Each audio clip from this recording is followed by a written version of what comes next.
this moment keeps on moving. We were never meant to hold on.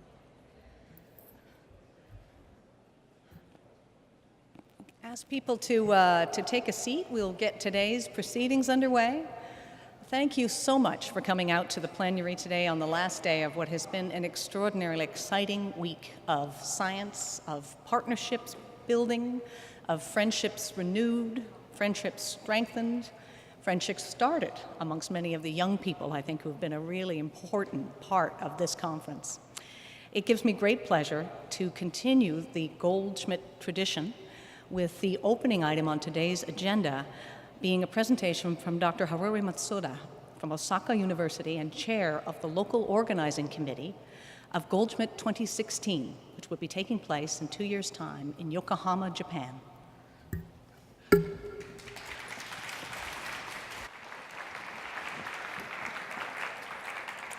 Thank you, Barbara.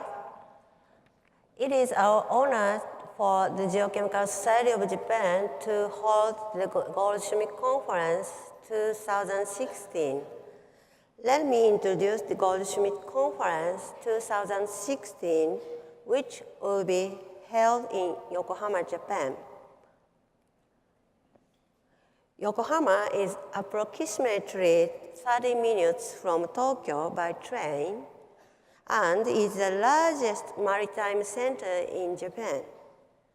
The public transportation system is well developed and you can freely travel inside of Yokohama and even in the whole country without rent-a-car.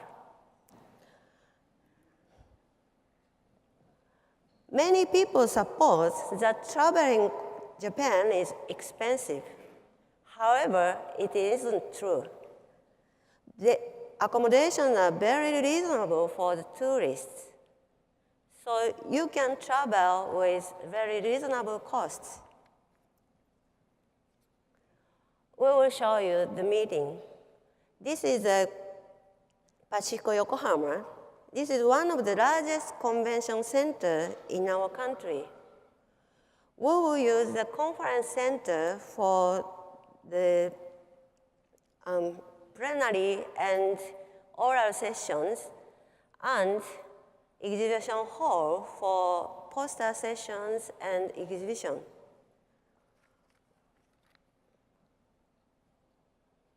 We have plans to attract you in addition to the science itself.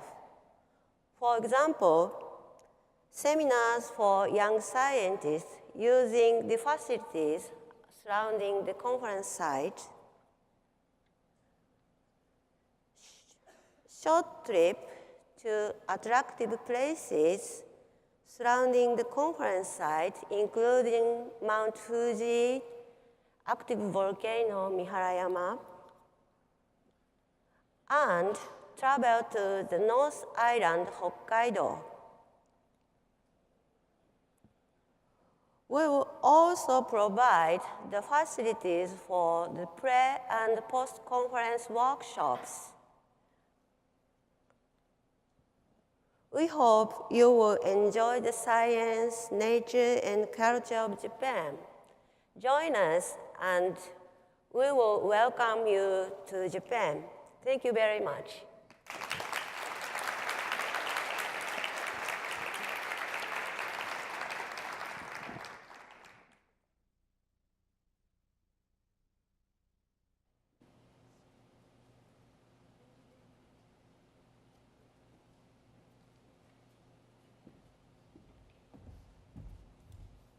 Again, one of the great pleasures of this role as GS president this year is the opportunity to be a very small fly on the wall and to welcome some of our other partner societies when they present their medals.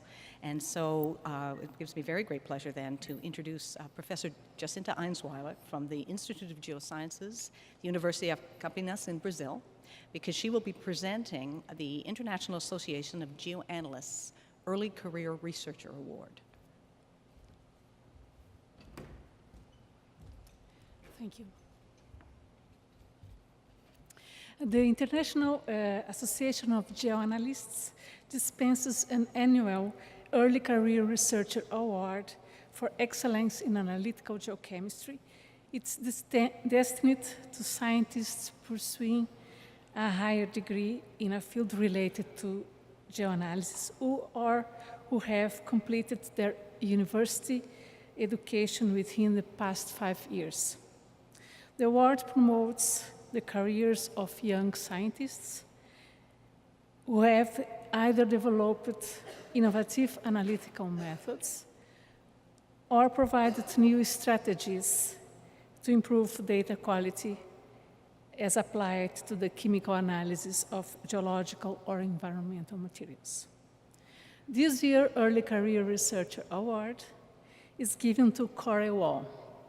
It's my pleasure to invite Corey Wall to the podium to accept this award, which consists in a certificate and £500 sterling.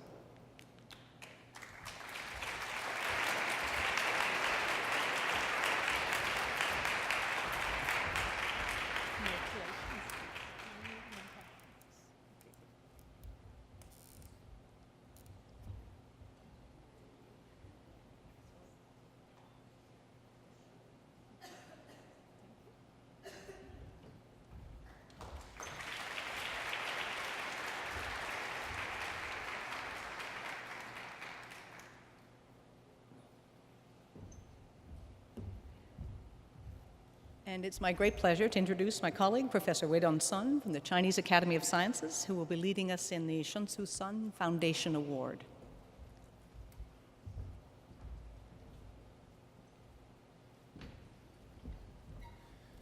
Good morning, ladies and gentlemen. It's my great pleasure to be here to present the Shunsu Sun Award. The Shunsu Sun Award is designed to recognize geoscientists under the age of 40 years who works in mainland China, Taiwan, and Hong Kong. This year's Shunsu Sun Award goes to Professor Peng Peng from the Chinese Academy of Sciences in recognition of his contribution in dike swarms in North China Craton. The award will be presented by Professor Yongfei Zheng from the University of Science and Technology of China. Professor Yongfei Zheng, please. 郑老师，那个奖，还有那个奖。Professor Yongfei Zheng is a specialist on stable isotopes. He is an academician of the Chinese Academy of Sciences and Dean of School of Earth and Space Sciences of the University of Science and Technology of China. Professor Peng didn't get a visa to the US, so we asked his colleague, Dr. Mingxin Lin, to accept the award representing Professor Peng. Yeah, okay.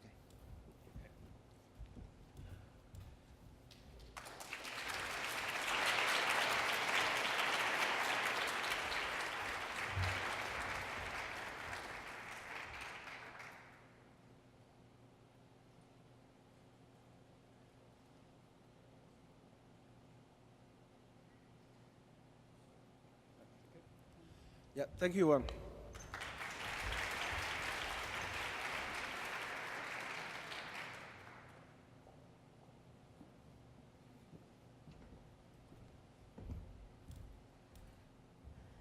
We'll be beginning the plenary in just one moment, but this is one of the greatest pleasures of the meeting is, in fact, at this time to finally recognize the enormous amount of work that's gone on by all of the people involved in pulling off a meeting of this magnitude. The goodwill, the organization, and the camaraderie that has gone on behind the scenes has been just extraordinary. Of course, all of the Goldschmidts happened because of the really strong partnership in Goldschmidt organization between the GS and the Geochemical Society. And so, first and foremost, we really have to extend our thanks, as always, to our co-hosts and partners for the meeting, the European Association of Geochemistry. So in particular, the president, EAG President Chris Ballantyne, who you've seen much of on this stage already, Vice President Liana Benning, who we will see much more of in the next meeting as the baton passes from one to the next, and Mariade Holsoff, the business manager, who has been an enormous source of support and advice throughout the meeting, as well as the entire EAG Council and Board. Extremely important as well has been, as you can see, the role of the Geochemical Society of Japan, and in particular, Dr. Kawahata, the president of the GSC, in terms of their being principal co-sponsor of this meeting. And as you can imagine, again, an enormous source of advice and in the planning that's taking place for the 2016 meeting in Yokohama. So thank you to the Geochemical Society of Japan, and in particular to Dr. Kawahata.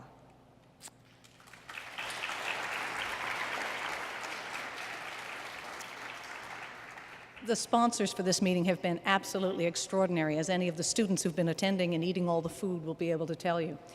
New Instruments for their support as platinum sponsors, and in particular for their support for some of the student programs and young persons programs and workshops. Geochemics Workbench, Thermo, and Isotope X have all been huge contributors to the meeting. And again, if you take a look in your books, you'll see, and at the exhibit hall, you'll see the number of other sponsors that have been extremely generous with their time and support for the meeting, and to whom we're extremely grateful. In terms of the Science Committee headed up by our indomitable Dominique Weiss and Adina Payton. If I could ask them to stand now and perhaps remain standing as I go through all the rest of the thank yous. Paul Wren. Yeah. Paul Wren, as well as the local organizing chair on the Science Committee. We have an enormous debt of thanks to them for the outstanding science that you've seen going on this week, in addition to the theme chairs, the session chairs, and the volunteers, who are just legion and way too many to be able to call out individually, but you all know who you are and why it's such an important role in a community-driven conference like this one for the science program. The Student and Mentoring Program, which I've referred to already more than once, has again just been driven forward by two real forces of nature. Dominique and Adina, you've seen them through the halls, you've heard them run these. The feedback we've had from the students has been extraordinary. The Mentor Program is a new initiative this year, and I think it's already clearly one that's going to become a part of the ongoing Goldschmidt tradition. So thank you to all of those who participated in the programs, and again, a huge thank you to Adina and Dominique for spearheading this innovation.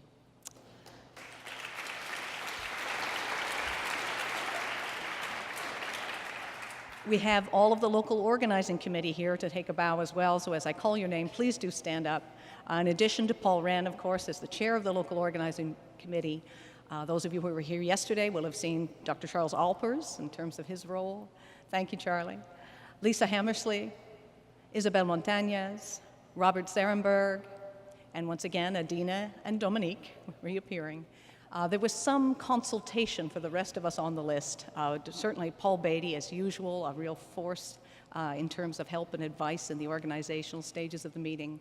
My own past president for the GS, Dr. Rick Carlson, Dr. Lori Reisberg, who will be our next president, current vice president, and will be our next president, but also stepped in to pull off another innovation for this program, which was the really extensive media outreach program. So thank you, Lori, to that.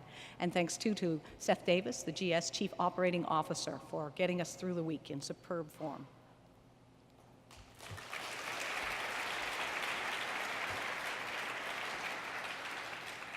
And finally, but especially, the student volunteer team.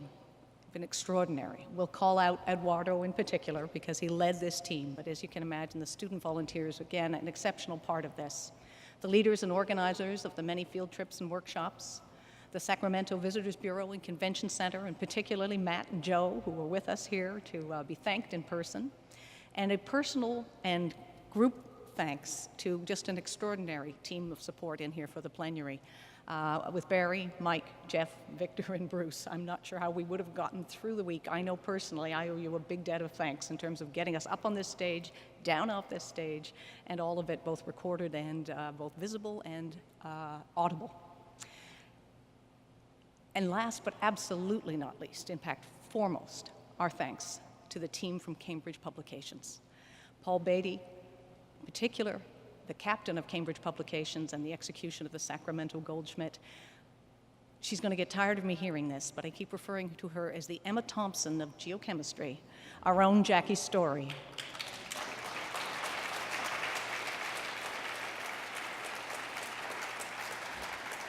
And aided as well by just an extraordinary team. Unfortunately, some of them have already flying on their way back to the UK, but aided as well, of course, by Paul, by Andrew, Christy, Nicola, and Ben. If you could stand up and take a bow as well, and join me in thanking them.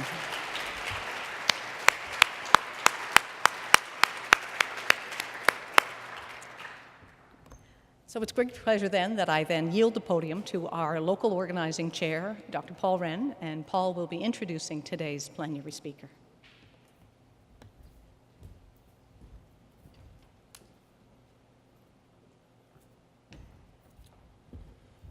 Okay, well, those lights are bright. It gives me great pleasure to introduce Hope Jahren today. I actually haven't seen her yet, but I hope she's here. Oh, there you are. Okay. Hope is actually a member of the Science Program Committee, so she's contributed to this conference in other ways. Hope is really known well in many subfields of our discipline as a leader in the intersection of stable isotope geochemistry and biogeochemistry. In particular, her work on the carbon cycle and as manifest or applied to problems in mass extinctions, paleoclimate, even human metabolism. And she's going to tell us about some small aspects of that. Not human metabolism, but plants, actually. Hope got her PhD, I'm proud to say, at Berkeley, back at the very end of the last millennium. And briefly, for about 9 years, was at Johns Hopkins, but is now at the University of Hawaii, where she's been for nearly the last decade. Hope's work has been recognized by a number of honors, among which are the Donath Medal of the GSA, the McElwain Award of AGU, and she's a fellow of AGU. So rather than take any more of her time, I'm going to invite Hope to come up and give us a story.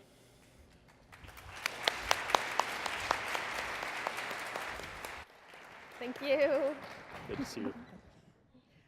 Okay, thank you very much. It's a real pleasure to be here. Thank you for the kind words, Paul. This is the best Goldschmidt we've ever had. I told that to a lot of people last night, and it's been a lot of fun to be here. Thank you all for coming today. Thank you for staying until Friday, and there's a lot more happening this afternoon, as I understand. So we're going to have a great time.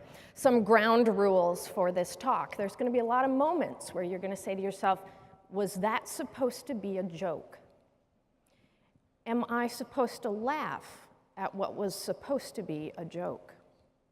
The answer to both of those questions is yes. Very good, very good. Okay, we're off to a good start. So I'm going to talk about what the isotopic composition of plant tissue can tell us. We can certainly measure it. That's getting easier and easier. Figuring out what it means is coming along at a pace. So I've worked with a virtual army of undergrads, grad students, postdocs over the years, too many to name right now. A few special people I want to point out right now. So this is me up there at the top, and then we've got Brian Schubert, was a postdoc in my lab for some time. He's now an assistant professor at Louisiana. He's one of these people that you just feel lucky that you get to know. You just feel lucky that they came into your life. And he's going to be one to watch in the next decade, I promise you. So it's wonderful to be able to stand up here and acknowledge him like that. Bill Hagopian is my lab manager. He was an undergrad at Berkeley in the same lab that I was a grad student. And when I became a professor, I said, hey, come help me build a lab. And we've been working together for almost 25 years. And so he's an incredibly important part of my operation. Ben Check is a recent graduate student of mine. I'm going to tell you a little bit about his work. He's amazing for a few reasons, but just the volume of labor that went into his project. It was like watching Sisyphus roll a rock up a hill and then it was like watching Atlas kind of put it on his back. And then it was like watching Ben graduate across the stage. And so he's in industry now. He has a wonderful job in the Minneapolis area. And so I want to acknowledge him, and he's also got a bright future. So when Paul asked me to do this plenary, I said, yeah, I'll do it. And then I went home and I got my dictionary and I looked up the word plenary, because that seemed like a good place to start. Good, okay. There, better, okay. And in my Oxford dictionary, under plenary, it said big deal, right? And so I said, big deal talk. What do people do for a big deal talk? Do I have any students or postdocs in the audience? All right. A good talk is a story, right?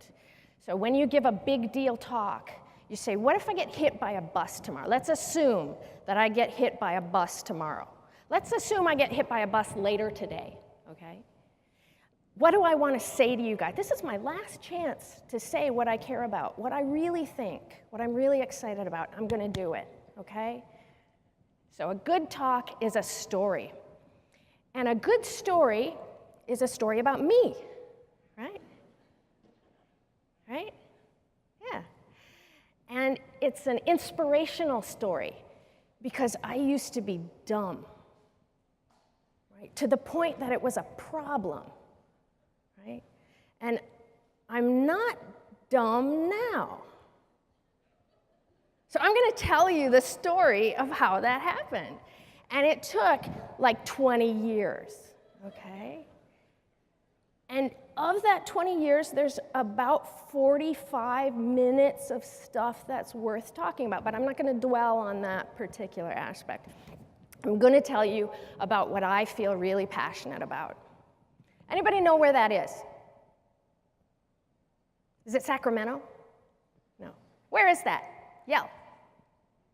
New York City, that's Central Park. That is the Upper West Side, looking down onto Central Park and onto Upper West Side of Manhattan. What I'm going to try to tell you about is that plants matter, right? I think from a young age, we're kind of socialized not to see plants, or we're socialized to see them as very passive organisms, unlike us. They're there, they respond to the environment, that's what they do, right? And so what I want to do, if I can do one thing for you today, I can push you to turn that upside down. So the world is different when you have plants and when you don't have plants. That's what this picture is meant to show. That is not a dense ecosystem, right? That's Central Park. Those trees are kind of few and far between. But look at what we've got in terms of differences. That thing is interesting for other reasons, but we won't dwell on it. There's a lot of plants out there. In fact, most of the biomass at the surface on planet Earth is the result of multicellular land plants. So the ratio of plant to animals in all kinds of ecosystems ranges from in the hundreds to into the thousands, right? And even in deserts and tundras and places like that, we've got, and that's how the food web works, right? We've got lots of primary producers at the base, or I call it the top, but maybe refer to it as the base. So there's all kinds of plants out there. Lo and behold, some of them make it into the fossil record. And we've got a lot of plant fossils out there to work with. Not all of them are beautiful leaf imprints. In fact, a lot of them are just terrestrial organic matter. But this is from SCOTES's compilation. This is the hundreds of sites worldwide that you can find that have what we call coal, not grade coal for burning for energy, but coals or lignites where we can find abundant terrestrial material. Hundreds of sites, ever since there have been land plants, there have been hundreds of fossil sites accumulating this stuff. Here's an example of one of the first rocks that was ever analyzed for its organic carbon isotope composition, terrestrial rock. So this was Nan Ahrens and I were working in Colombia, outside of Bogota, about 100 miles outside of Bogota, in the mid-90s, which was an interesting place to be in the mid-90s, right? We were actually there were two groups, I think, that had made carbon isotope measurements on terrestrial sediments. The other was Hesselbo's group at Oxford. They were looking at wood that was interbedded into these marine sediments. We were looking at the record of some of the first angiosperms. So these were Aptian in age. So we had tree ferns, we had leaves. You can see there was even some flower petals in there, et cetera. When we looked at the carbon isotopes through time, and that's the bottom plot, this is the Aptian, this is the early Cretaceous, we saw an excursion, and we saw a very large excursion on the order of 6 per mil, definitely, and 4 per mil, sort of at the minimum. We also saw an excursion in the marine record at the same time, but it was smaller. Okay, and we'll come back around to what this meant. But of course, at the time, this was in so this was in the mid-90s. And it took us, this is also for students and postdocs, it took us many years to publish this idea. Because at the time it was a very new thing. And I was also dumb, right? So we rewrote this and we kept working on it, et cetera. And it was in about sort of near the year 2000 that we really broke this open and were able to publish it. One thing we noticed right away is, number one, the terrestrial spike, it was there. Right? This was a big shift. This wasn't any little subtle thing in the record.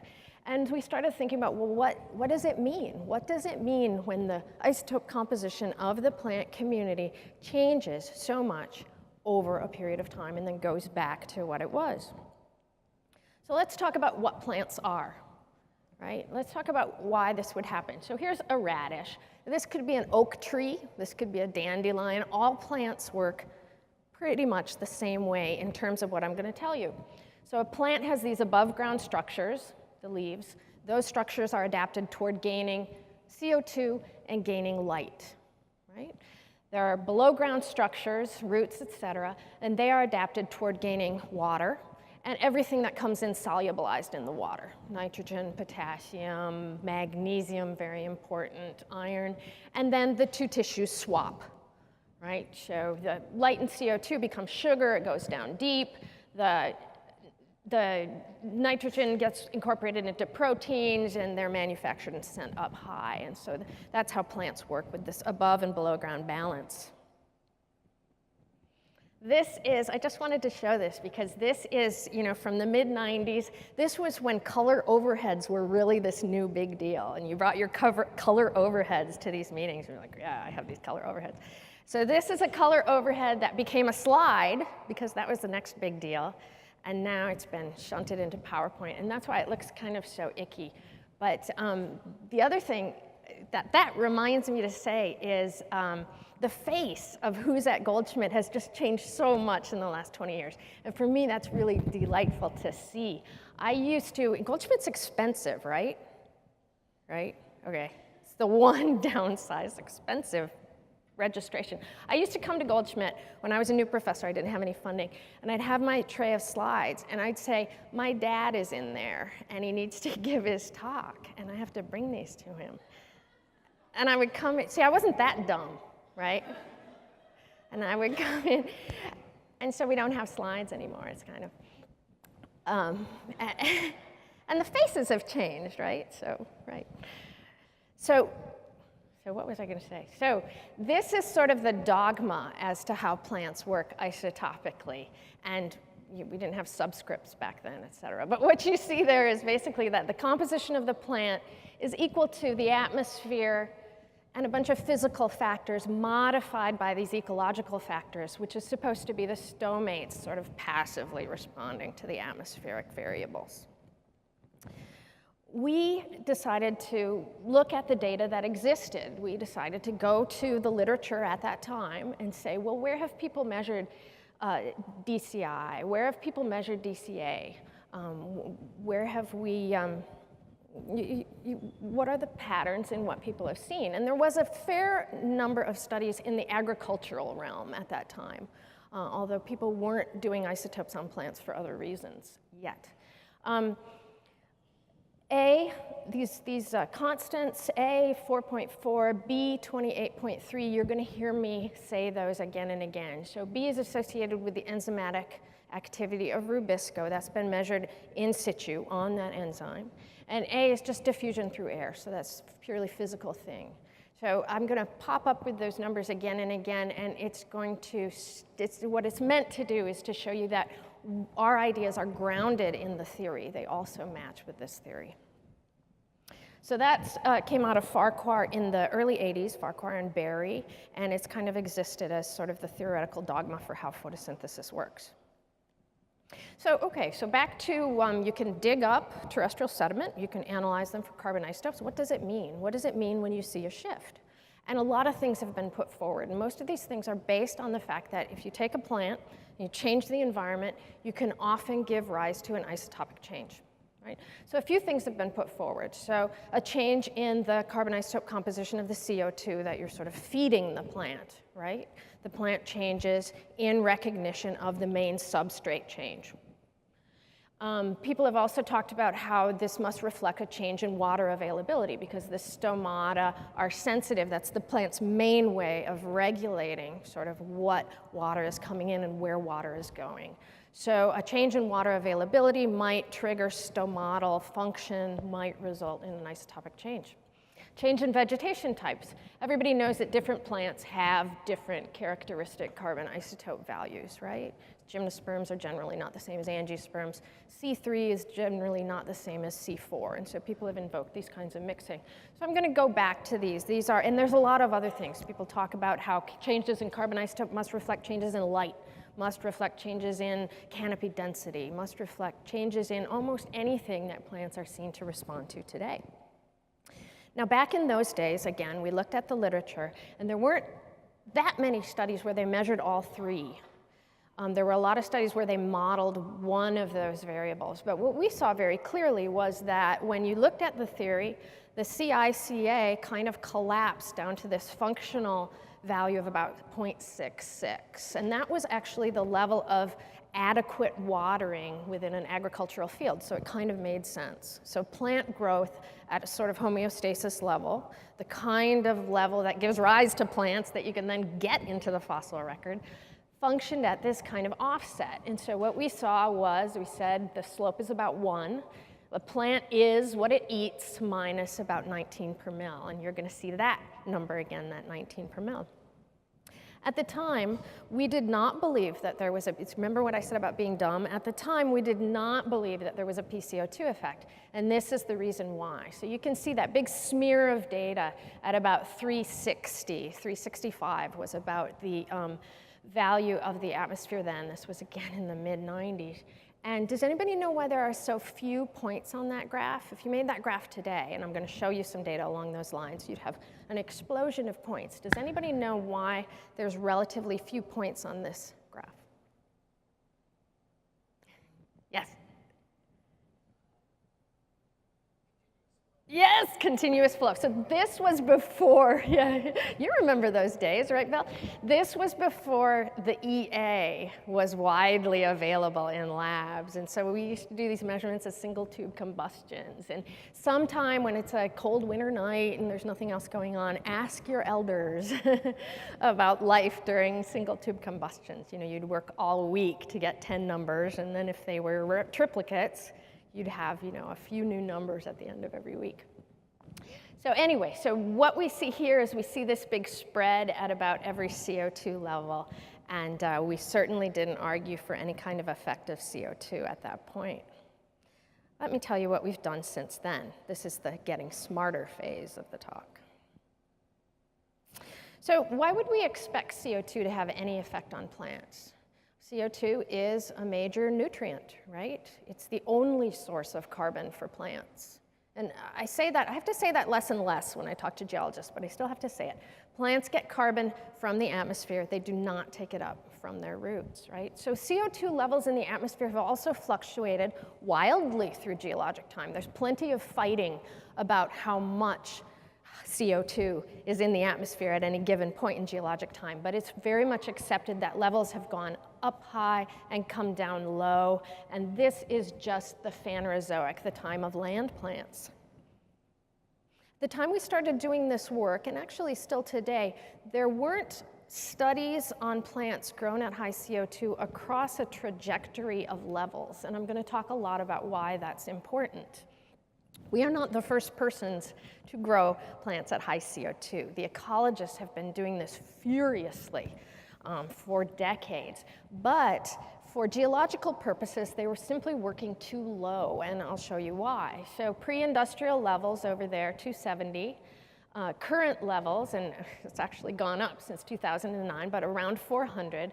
The IPCC came out with this estimate for 2050 of 550. And that was the target that all the ecologists used for their high CO2 experiments. You can grow plants at high CO2. You add CO2. It's actually just beverage grade CO2. It's the same stuff that makes your Coca-Cola fizzy at the 7-Eleven. You can add this to a chamber and grow plants. And so just a flurry of studies, furious number of studies were done in order to compare plants at ambient conditions in 550. A very few studies added another point and went up to 750, and I'll show you the results of that. Now from 390 to 550, we've got 2 points, we can draw a line, right? So a lot of this increase was mapped either as a step up or as a linear increase. Now in biology, we don't have a lot of linear functions, and we prefer to plot these things as hyperbola because these effects saturate. And I'll show you more about that again later. What's important about those few 750 studies is that it gave us more than 2 points so we could see kind of the shape of this curve. There has to be a shape. You can't get an apple as big as a house, right? These things aren't linear. You give more and more CO2, at some point the effect is going to saturate. So we started doing these experiments going, number one, up above 550. We need to go high to get into the geologic realm. I was interested in the early Cretaceous when angiosperms evolved. We think levels of PCO2 were very high back then. And so in order to reach those ranges, we needed to go from very low incrementally up to very high. So I'm going to show you lots of experiments that we've done from ambient all the way, some of them up to 4,200. As high as anybody wants to claim it pretty much ever was during the Mesozoic. So we have a variety of these growth chambers, ranging from ones that were large enough to accommodate crop plants to smaller ones where we can control environment actually much more precisely to, we're looking at some even smaller ones to do tissue samples to look at how this affects embryo for, again, reasons I'll talk about later. These are different than the usual growth chambers in that we're also able to control the carbon isotope composition of the atmosphere that goes in very precisely. And so in order to make the measurements, the net photosynthetic fractionation, I need to have good control over that particular variable. I like to show this because it's a movie, because people like it, and because it allows me to stand up here and remind you that plants do things, right? They are working under their own agenda. Just like every other living thing on Earth, they need to grow, reproduce, maintain their tissues, defend their tissues, and store for tomorrow. So plants undertake activities. They respond to their environment. You see these guys, they're in the growth chamber. There's no wind in there. These guys are jockeying around looking for the perfect light position. They're also, their center of mass is changing as they grow new tissues. I always like to show movies like that because it brings it home that these are living things that are doing things in order to meet, their own internal goals. So let me show you some results from a lot of experiments that we've done, growing hundreds and hundreds of plants. We've actually got a bunch more species. We're also doing this with C4, and I'll talk about that as well. So we've looked at Raphanus. We like to grow Raphanus because it has a very high germination rate. There's nothing worse in plant experiments than you plant all the seeds and they don't grow, and that can happen. Raphanus has a high germination rate. We've started working with Arabidopsis because we can do some interesting molecular genetics on those guys. The genome is known. Hundreds of plants, many different levels of PCO2, and we measured, not modeled, the values that we got out of it. So let me show you what happens when we look across levels of PCO2. What you see here is a hyperbolic function that's very well defined. We have a very close fit to those. We can fit a hyperbolic curve very closely through all of this data. What you see is that between ambient and about 1200, we've got something along the lines of a 4 to 6 per mil effect. That's a big change. We can go, the relative humidity is very tightly controlled in these chambers. It's at about functioning level. It's not saturated, right? It's at agricultural functioning level. What you see also is note that the difference, the fractionation, that's that delta, see? That fractionation is different for those different species, right? But we've got that hyperbolic curve of basically the same magnitude for N alkanes. We've got it for Arabidopsis. We've got it for Raphanus, both above and below ground. So what's really useful about this is not the absolute value there, but if we take the derivative of those curves, we're going to see something very useful that relates isotopic fractionation back to PCO2, and that's what's exciting here. Okay, so let's take the derivative of those curves, and that's S right there, and we're going to plot it against PCO2.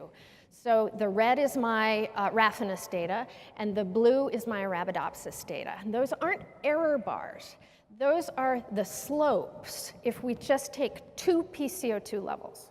So let's pretend those were 2-point studies.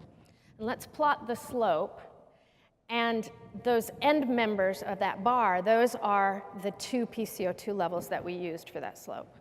So as you can see, the slope follows very nicely another, we can draw a line through that. We can have an equation for how this S value, how this slope value, the slope is actually changing in a knowable way as we move through PCO2. Okay, so that's great. So when you're a woman in this business and you discover something new, people say, why didn't anybody else see this before? Somebody must have seen this before, right? And if you really want to piss them off, you say they did see it. They just didn't know what they were seeing, right? So the tree ring people have actually seen this and published on it. So here's a couple of studies, and these go back a bit. So Fang and Epstein were doing this with tree rings. Krishner was doing this with oak leaves. They were working across 2 different PCO2 comparisons. Fang and Epstein were low to ambient. Krishner was ambient to 700. And they saw different slopes. See, they had really different S values. And that popped up in the literature as there's no agreement as to what the PCO2 effect is. But lo and behold, they fall on this line. So now, let's take all these studies, all these post-EA studies that look at 2 PCO2 levels. Let's look at the slope of all those guys and see where they fall. Right? Right? And again, those aren't error bars. Those are the first and second PCO2 levels. So it's where the dots are. So you can see that across the full range, that black line is our data and all the literature pinned to, again, that 28.3, all Rubisco, to 4.4, nothing but diffusion. And we get a relationship that is very, very tight according to what we saw experimentally, and that excites us, right? The other thing you should notice is that unit of S. So at those low PCO2s, 0.010, that's 1 per mil per 100 ppm of PCO2. That's a big change that we're seeing. And then at those lower values, we see an even bigger change, 3 per mil, 2 per mil. And then we see that max off, like hyperbolas do, right? As we get up to very high PCO2, we stop seeing that change.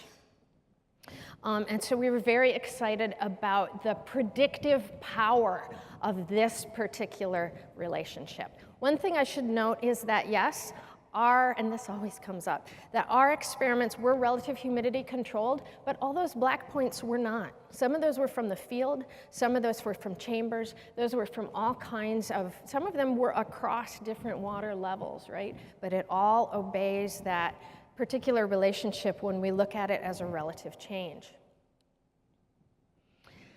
This is a nice piece of data that we've generated. These are Mamamne rings. So this is 3 separate trees on the big island of Hawaii. This is more than 100 years of data, or almost 100 years of data. This is about 20 carbon isotope measurements within each ring, within each annual ring, so it's a huge amount of data. This is one of the things that the EA has made possible for scientists in my field. And what you see here is, starting at about 1980, you see that the values are getting lower and lower. We could interpret that as wetting. You know, the site is getting wetter. We could interpret it as the atmosphere is getting, the value of the atmosphere is getting lower, and that's certainly true. The value of the atmosphere has gone down about 2 per mil since the Industrial Revolution, as the very light fossil fuels have contributed to the total atmosphere. We can also think about this as, we can't think about it as a change in species composition, because this is one tree, this is Monet, and we can also think about it in terms of PCO2. So how should we think about this, right? So here's the precipitation record for that period. There's no wetting here, right? This has not been getting progressively wetter. We can't explain that 3 per mil shift. If we correct that for the value of the atmosphere changing because of fossil fuel addition, and we correct it for PCO2 going up, again, using my S-curve, what do we get, right? So we're able to, and we're doing a bunch of signal analysis to see if we can actually match up those storms with the record in an interannual cycle. That's a whole separate set of talks.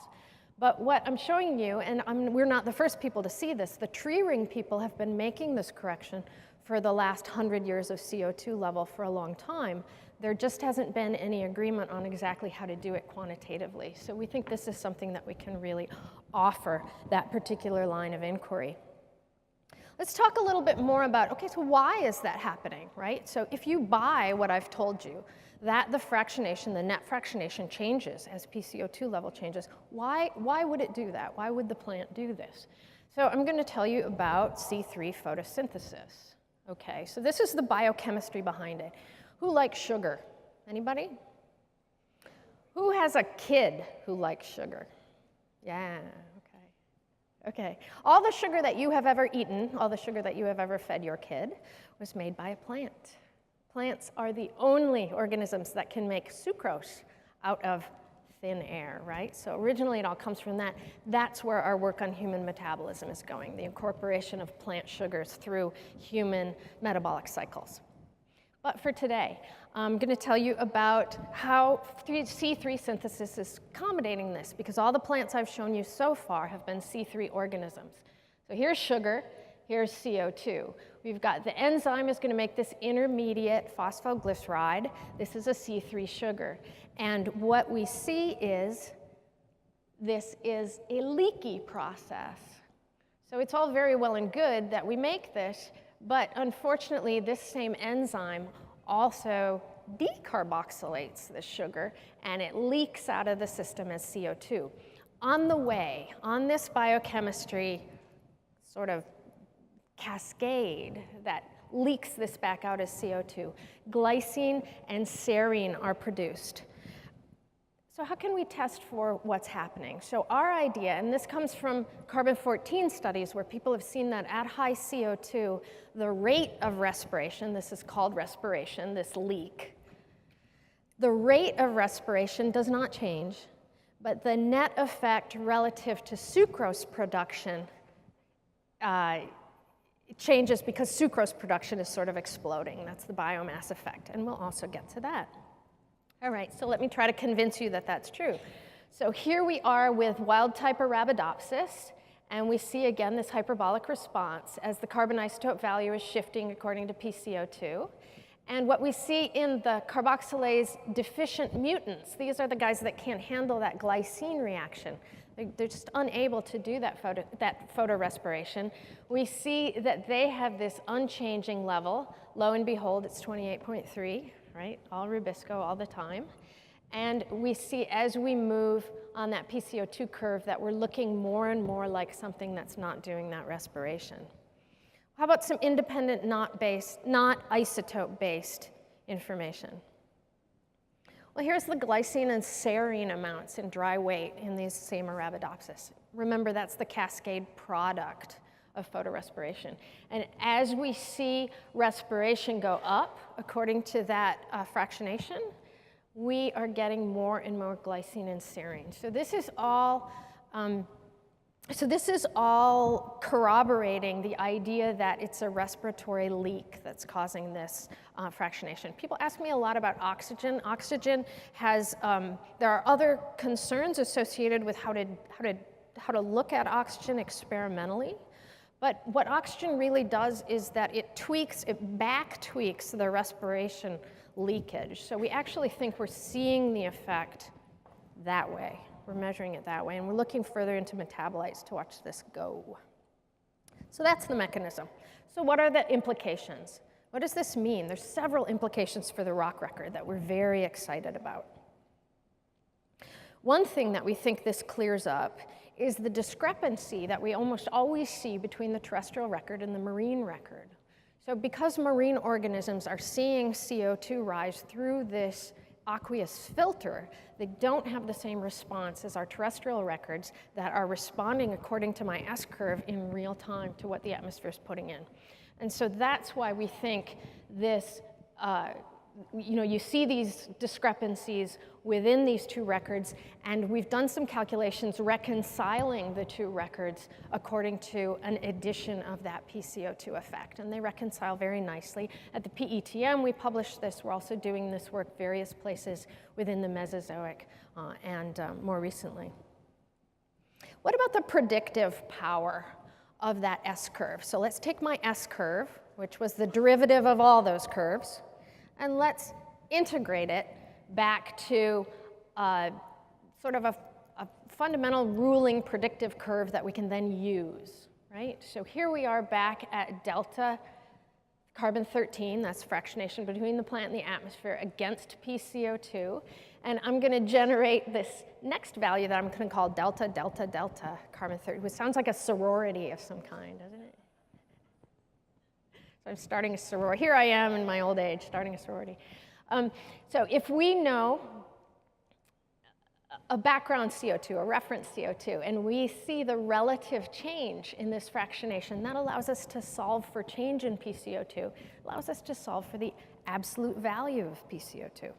So we've looked at records, right? We've looked at records, we've made them commensurate with respect to these backgrounds, and we've looked for shifts in interesting periods. Let me show you what we see from the last glacial maximum to today.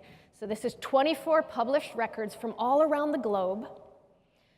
These records have leaf carbon isotope in them. They have terrestrial organic matter carbon isotope in them. They have to span this interglacial period, right? So these are long records.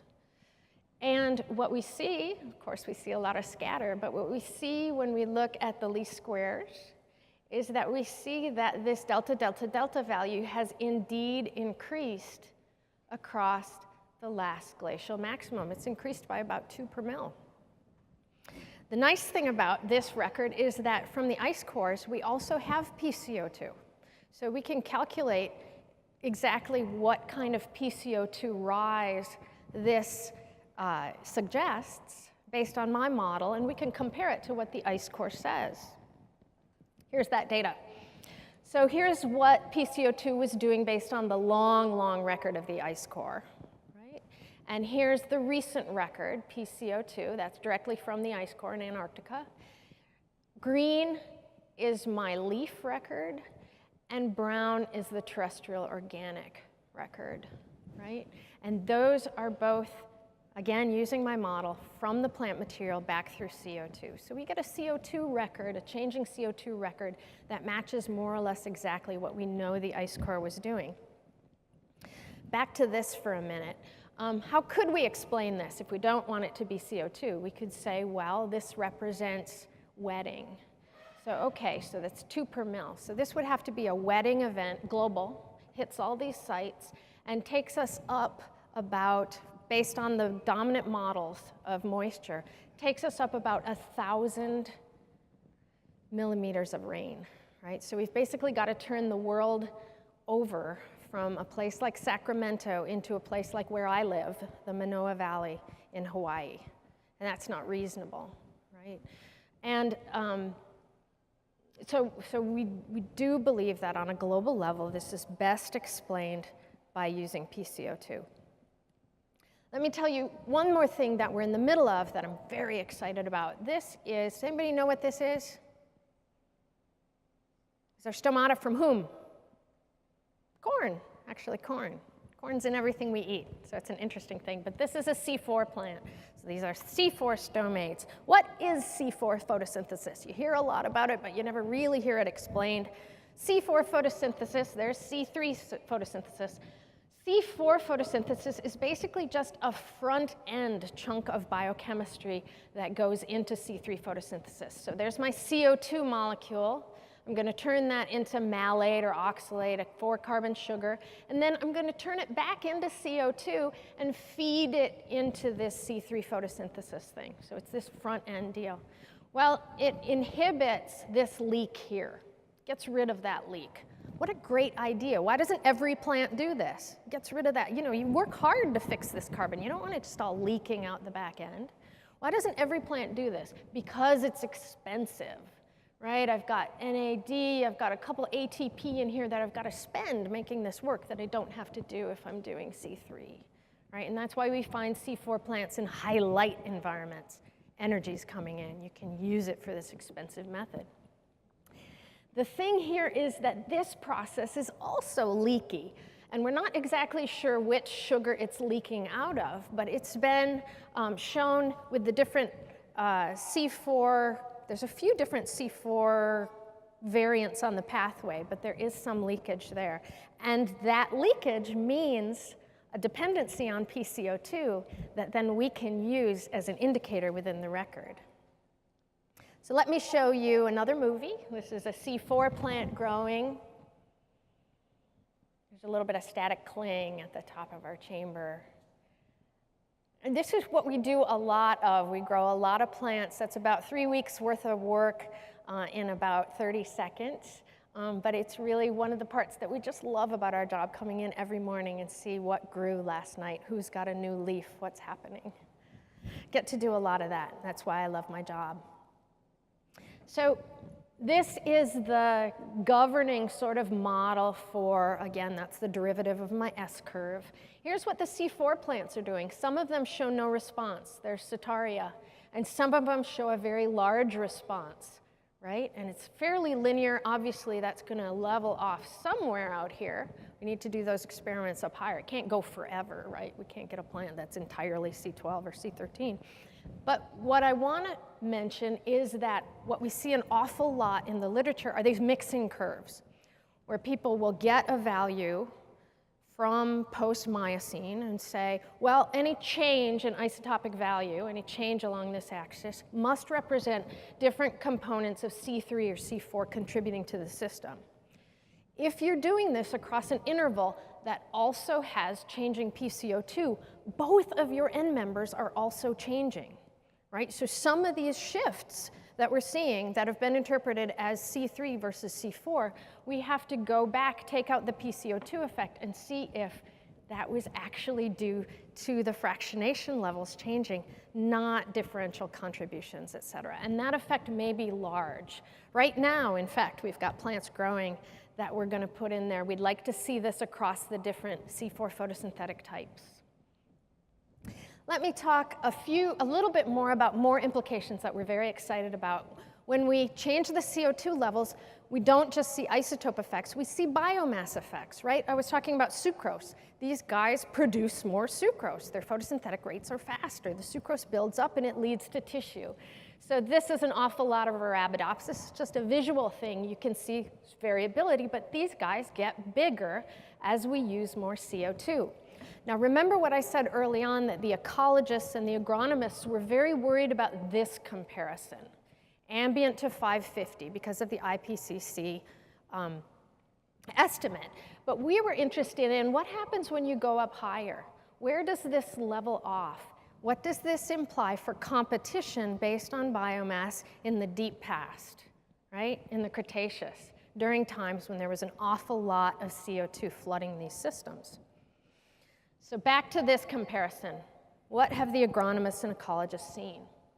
So in a variety of systems, from farm fields to forests to shrubs to grasses, generally what you see across that increase from ambient to 550 is somewhere between 30% and 45% more biomass. And people have sort of thought that that must level out, right? Again, you can't get a radish as big as a house. Somewhere this biomass effect has to level off.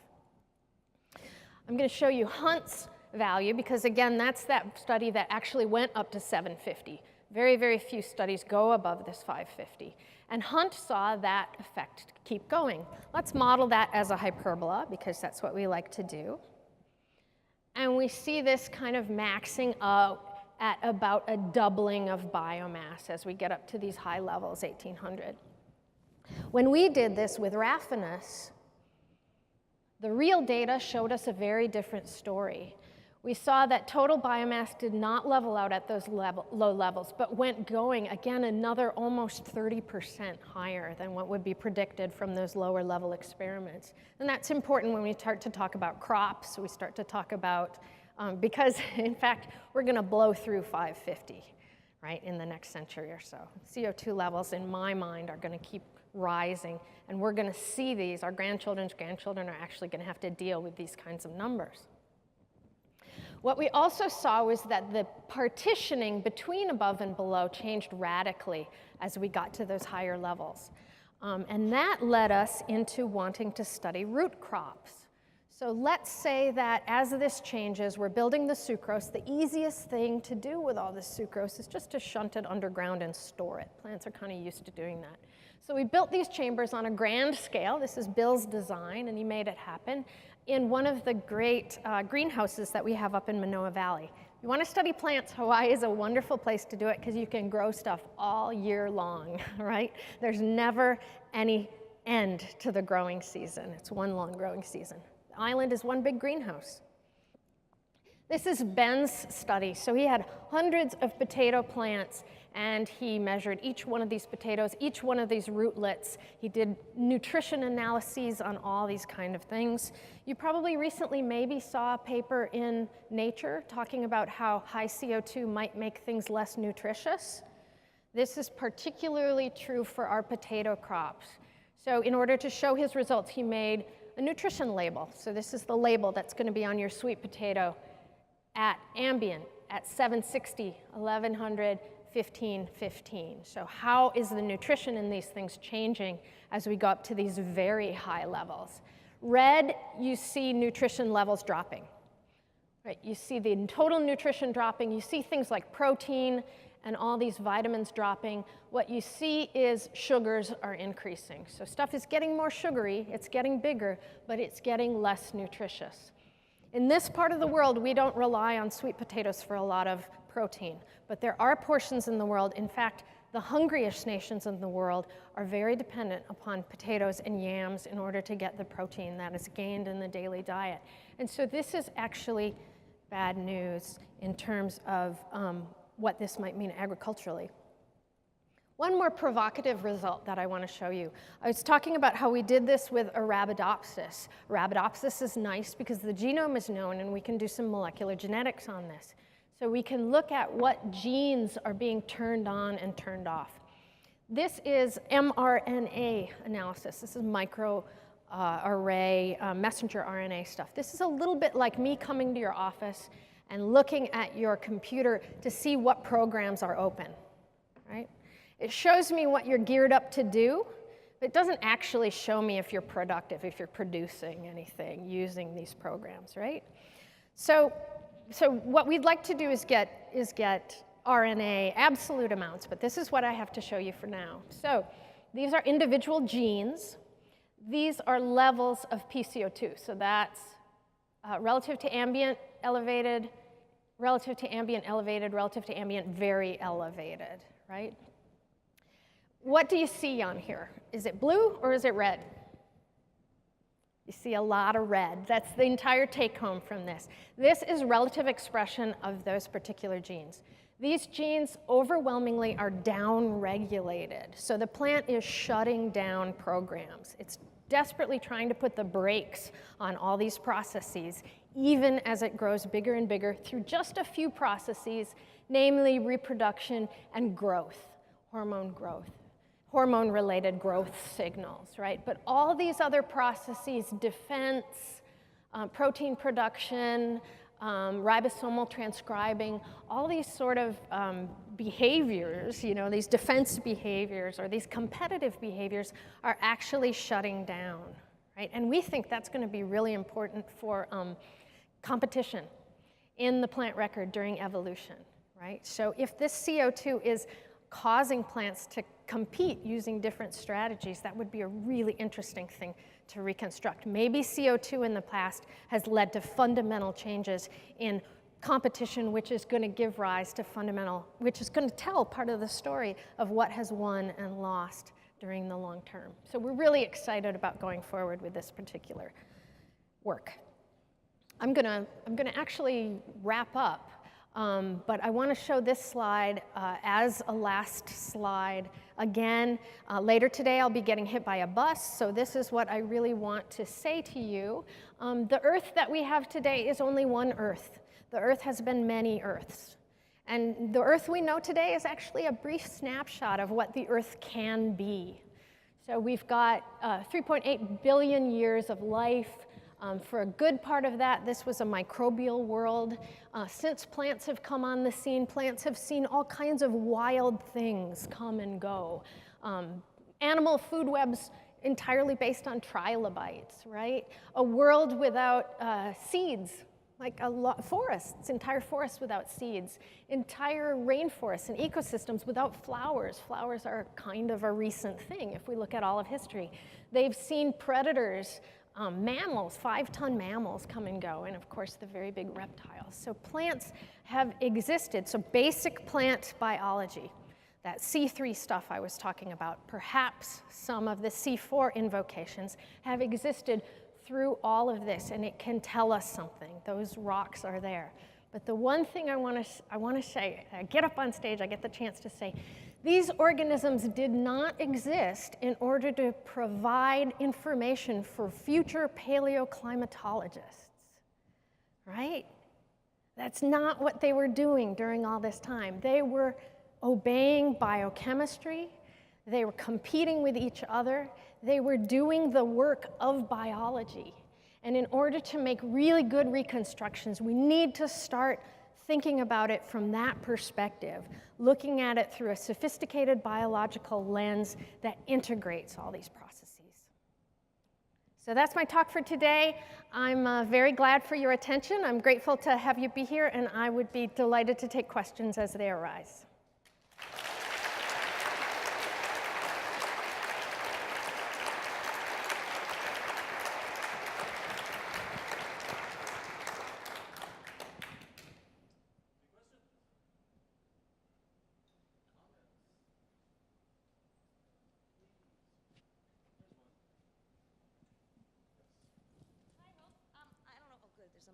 Thank goodness, I thought I was going to have to scream. I wanted to ask a question. I very much appreciate the experimental approach, and there's so much to be learned by doing these experiments. And yet we know that plants lived under much higher CO2 for a long time and evolved under conditions of higher CO2. So when you try to think back into deep time, how do you think about applying our experiments on plants that have evolved under low CO2 to these times when they were under high CO2? Okay, so two responses to that. Everything I'm invoking comes from the rubisco mechanism. Rubisco is a biochemical process that is conserved across every photosynthetic organism on Earth, right? So I'm not invoking anything that anybody who photosynthesizes doesn't do, that leakage on the back end, et cetera, right? So there's that. The other thing is we are working with Arabidopsis, so we can test for genes that are conserved versus genes that aren't conserved. So we could interrogate that. We could say, okay, tell me what exactly this angiosperm can do that you don't want it to do. We'll take a mutant that doesn't have that capability, and we'll run that particular experiment. So we could interrogate that very thing. The other thing is that the low PCO2 part of that curve is really exciting, right? Because that's where the change is really steep. We have funding to attack that low PCO2 experiment, right? So we're going to extend those experimental results on Arabidopsis and tackle that experimentally. Scrubbing out CO2 is an entirely different proposition than adding CO2, right? So we're going to have to re-engineer the chambers to do that, and we're very close to getting it stable enough to do it. That's how I respond to that question. Leanne. Did you laugh, Leanne? Good. Absolutely. She promised me she would. I promised. So you showed that you had a big difference between the above ground and below ground Yes. story. So Yeah. if you think about the areas where you went to 2,500 ppm of CO2, obviously if the below ground activity is so much bigger, Yeah. how will it affect Weathering. global weathering? Yeah, and I have a cool slide that I like to show, right? So, can I have my slide? Yeah, okay. So plants are a big deal for weathering. And of course, weathering goes with surface area. And one thing that plants do is that they crack open three-dimensional thing. They add lots of surface and stuff. So if we've got a world with high CO2 that's pumping biomass underground, that biomass has to come somewhere. And you're right, it's tearing the earth apart. So in my mind, that physical breaking, getting the foot in the door is something that could really crank up the weathering cycle in a big way. Are we putting out more exudates, things like that? I don't know if that's going to scale the same way in terms of secondary metabolism. Actually, what we see is that defense is pulling back. The acids and the below ground defenses we call this the Costco effect. If you buy toilet paper at Costco, if you buy 400 rolls, you use it very differently than if you're buying it roll by roll at the grocery store, right? And so plants do the same thing with their leaves at high CO2. If you can just build another one, why hang on to it, right? And so they're putting less into defense at these high CO2 levels. And I think that could affect the extra metabolites that are doing the parts you're worried about, the kinetic stuff. But this also, it has implications for weathering. It has big implications for competition. It also has big implications for crops. Will crops be less defended against pests and against, will our herbicides, stop being effective at the level that we want them to? I could go on and on, but I love this stuff. Yeah. Hey, kind of on that weathering idea, I've seen some experiments where they've grown trees at like 1,500 ppm, for example, and it gets to the point where they become really stressed out because they can't get the nutrients that they need. And so it was really interesting to see the increase in biomass in the experiments that you've done. But does it get to a point where the plants are really stressed out and so they can't deal with, they can't actually get the nutrients that they need to continue growing at the rate that they are? Right, so you're talking about co-limitation. Yeah, right? kind of, yeah. Right, so if I give you $5,000 and say go to Italy and you can't get the time off, you can't go to Italy, right? Because something else is limiting how much travel you do, right? And people have talked a lot about this in terms of add CO2, you're going to max out the nitrogen that you have available. Other folks have come back and said, well, you've got more root surface area, you've got more to feed your symbiont with, that's going to keep up. So as I know it, I think you can kickstart. I think there is the very mechanisms that promote growth are the same mechanisms that can ease limitation. So I don't think we have a good handle on, we can't expect limitation to work the same way it does now either, right? But what you're saying is very valid in that we haven't done this at low nitrogen, we haven't done this at low secondary. What we found was that people had jumped into varying nutrients, varying water, but they hadn't looked at the CO2 effect just in isolation.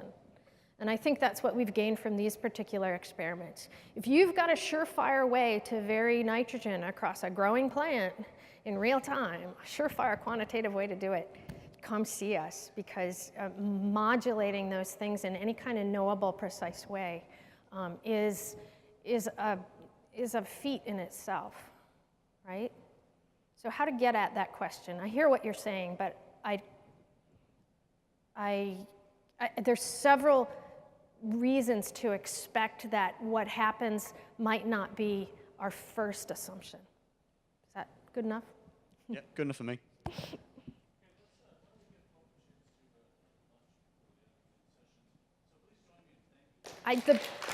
The bus doesn't come for another few hours, so I'm here.